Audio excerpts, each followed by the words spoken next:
আসসালামু আলাইকুম প্রিয় শিক্ষার্থী, সবাইকে স্বাগত জানাচ্ছি চলতরিতের এই ক্লাসে। টাইটেল দেখেই বুঝে গেছে অলরেডি এই ক্লাসে আমরা তড়িৎচালক শক্তি এবং অভ্যন্তরীণ রোধের মধ্যে সম্পর্ক স্থাপন করার চেষ্টা করব। অর্থাৎ একটা কোষের তড়িৎচালক শক্তি এবং তার অভ্যন্তরীণ রোধের মধ্যে কি সম্পর্ক আছে এটাই আমরা দেখব এই ভিডিওতে। তো ফার্স্টে আমরা একটা সার্কিট চিন্তা করি, একদম খুবই সিম্পল একটা সার্কিট। তো এই সার্কিটে খেয়াল করো, আমাদের যে ব্যাটারি বা তড়িৎচালক কোষের যে উৎসর তার তড়িৎচালক শক্তি দেওয়া আছে ই, এবং এখানে একটা মাত্র রোধ কানেক্টেড, সেই রোধের রেজিস্ট্যান্সের মান কত আর। ঠিক আছে, ব্যাটারির এটা পজিটিভ, এটা নেগেটিভ। তাহলে কি হবে, আমাদের এই বরাবর ধরো একটা তড়িৎ প্রবাহ চলবে, তাই না? তো আমি তড়িৎ প্রবাহটাকে বলতেছি আই পরিমাণ তড়িৎ প্রবাহ চলবে এই সার্কিটের মধ্য দিয়ে। তাহলে এই রোধের মধ্য দিয়েও কত কারেন্ট প্রবাহিত হবে, আই পরিমাণ। তো ফাইনালি এই কারেন্টটাই আবার পুনরায় কি হবে, এই বরাবর ব্যাক করবে। ঠিক আছে, এখন প্রশ্ন হচ্ছে যে অভ্যন্তরীণ রোধ আসলে ব্যাপারটা কি। এখানে একটা জিনিস খেয়াল করো, দেখো আমি এখানে একটা ছোট হাতের আর লিখছি, তাই না? অর্থাৎ রোধ বলতে আমরা বেসিক্যালি যেটা বুঝি যে তড়িৎ প্রবাহ চলার জন্য বাধা। তো এখন প্রশ্ন হচ্ছে যে কোন একটা রোধের মধ্য দিয়ে তড়িৎ প্রবাহিত হবে, সেটা হতে পারে কোনো কানেক্টিং ওয়্যার বা এই উৎসের মধ্য দিয়েও কিন্তু তড়িৎ প্রবাহিত হচ্ছে, তাই না? যেহেতু এটা পুরোটাই একটা ক্লোজ সার্কিট। তো তার মধ্যে যে তড়িৎ প্রবাহিত হবে অথচ বাধা হবে না, তা তো হয় না। ঠিক আছে, এটা হতে পারে যে বাধার পরিমাণটা খুবই কম, কিন্তু এর মধ্য দিয়েও কি সামান্য পরিমাণে বাধা হইতে পারে।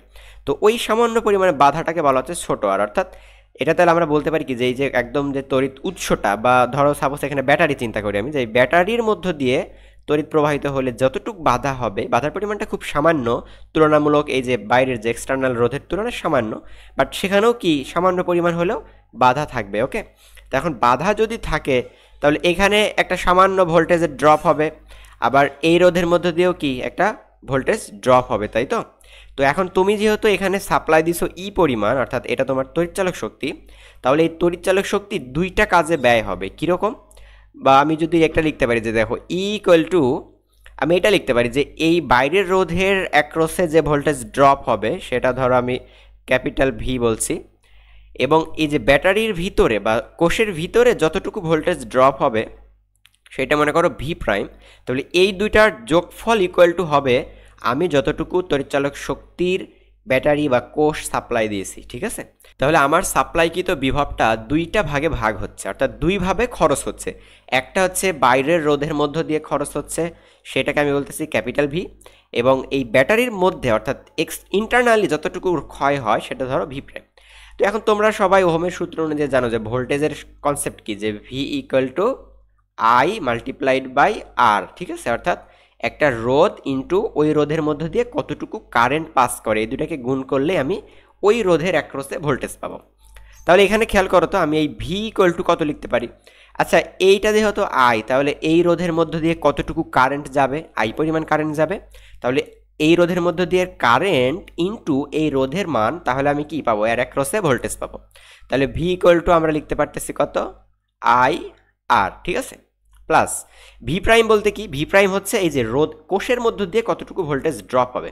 তাহলে এই কোষের মধ্য দিয়ে কারেন্ট কত, খেয়াল করে দেখো, যে এই আই পরিমাণ কারেন্টই কিন্তু পুরো সার্কিটটা ট্রাভেল করবে। তাহলে এখানে হবে আই মাল্টিপ্লাইড বাই তার রোধ কত, এখানে রোধ তো যে ছোট আর, তাই না, স্মল আর, তাহলে আই ইন্টু আর লিখে দিচ্ছি। ঠিক আছে, তাহলে এখানে দেখো আমরা ই ইকুয়াল টু পেয়ে যাচ্ছি কত, I capital R plus I small R. ঠিক আছে, তো তোমরা এটাকে যদি চাও যে আমরা এটাকে একটু ল্যাঙ্গুয়েজ দিয়ে বুঝবো, তাহলে এখানে আসলে কি লিখতে পারি আমরা, এই ই হচ্ছে তড়িৎচালক শক্তি বা ইলেকট্রোমোটিভ ফোর্স, আর এই যে আই আর যেটা দেখো, এই আই আরকে আমরা লিখতে পারবো ভোল্টেজ পতন। কোথাকার ভোল্টেজ পতন?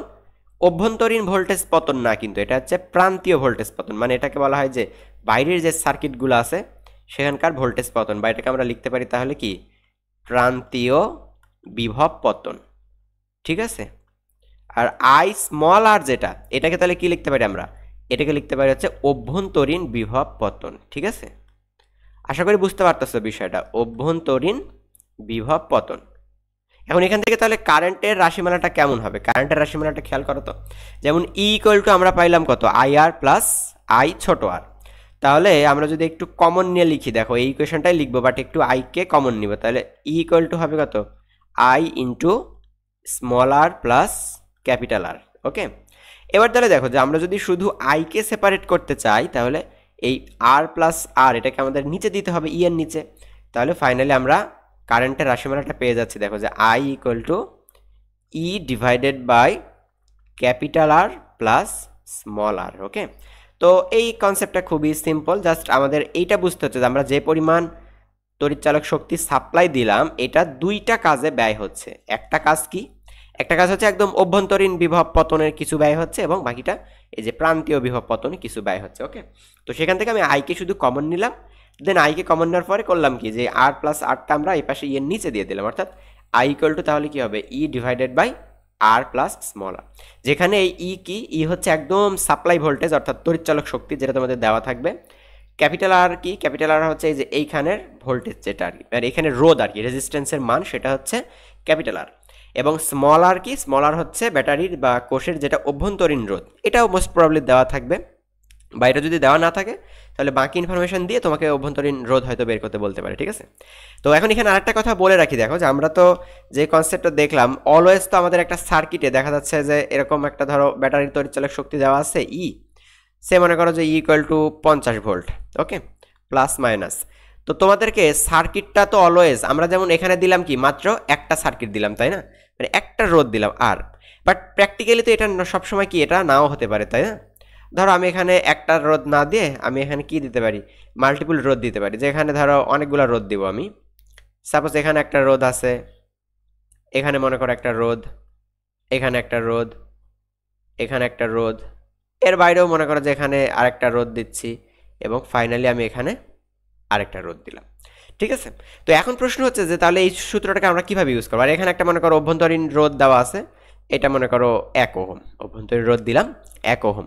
এখন প্রশ্ন হচ্ছে আমি এই সার্কিটের আমি হচ্ছে ধরো কারেন্ট বের করতে চাই যে আই ইকুয়াল টু কত, সে মনে করো এই প্রত্যেকটা রোধের মান 2 ওহম করে করে, প্রত্যেকটা রোধের মান 2 ওহম।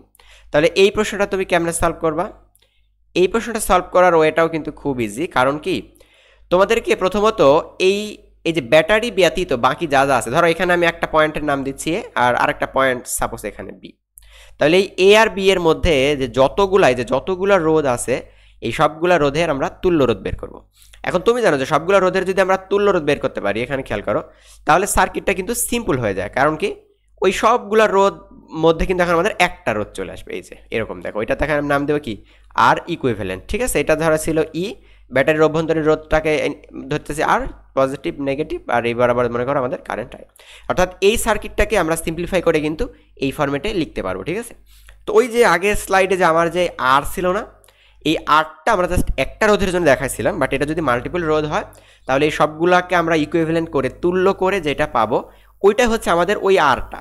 ঠিক আছে, তো এখন যদি এটাকে আমরা কারেন্টের এক্সপ্রেশন দেখাইতে চাই তাহলে আমাকে লিখতে হবে তাহলে কি আগের স্লাইড অনুযায়ী আই ইকুয়াল টু কত লিখবো বলো দেখি, I equal to E divided by, আগে ছিল কত আর প্লাস স্মল আর না, তো এবার ওই আর এর জায়গায় শুধু লিখবো হচ্ছে আর ইকুইভ্যালেন্ট, কারণ এবার হচ্ছে আর একটা না, এবার অনেকগুলো আর, তো আমরা সবগুলো আর এর ইকুইভ্যালেন্ট যেটা রাখবো ওটাই হচ্ছে আমার ওই আরটা। ঠিক আছে, তো যদি এরকম মাল্টিপল রোধ দেওয়া থাকে, নর্মালি মাল্টিপল রোধই দেওয়া থাকবে, একটা রোধ তো আর তোমাকে দিবে না, অনেকগুলো রোধ দেবে, দিয়ে এরকম করে তোমাকে আসলে করবে কি যে সবগুলোর তুল্যবার করবা, ওটা হচ্ছে আর ইকুইভ্যালেন্ট, বা ওটা আমাদের আগের ইকুয়েশনে যেটা আর ছিল সেটা, ওইখানে মানে শুধু আর দিতাম, বাট এখানে আর ইকুইভ্যালেন্ট দিতে হবে। ঠিক আছে, তো আশা করি বুঝতে পারছো, কোনো সমস্যার কথা নেই ইনশাল্লাহ। সো এই ভিডিওটা এই পর্যন্ত থাকবে, আমরা পরবর্তীতে এই সংক্রান্ত ম্যাথ প্রবলেম সলভ করবো পরের ভিডিওতে।